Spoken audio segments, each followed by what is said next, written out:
লোভ আপনার অন্তরের আরো একটা শত্রু। দেখতে গেলে এটা একটা শব্দ, একটা সংস্কৃত শব্দ, লব ধাতু থেকে উৎপন্ন হয়েছে। এর অর্থ কিছু লাভ করা। কিছু লাভ করা অনুচিত নয়, আরো কিছু লাভ করাও অনুচিত নয়, কিন্তু সব থেকে বেশি আমি লাভ করব, আমি আরো চাই, আরো বেশি চাই, আরো বেশি পেতে চাই, এটাই হলো লোভ।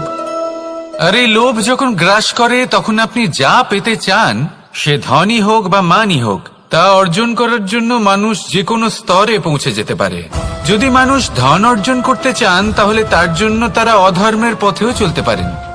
যদি সম্মান অর্জন করতে চান তাহলে অন্য মানুষকে ছোটও করতে পারেন।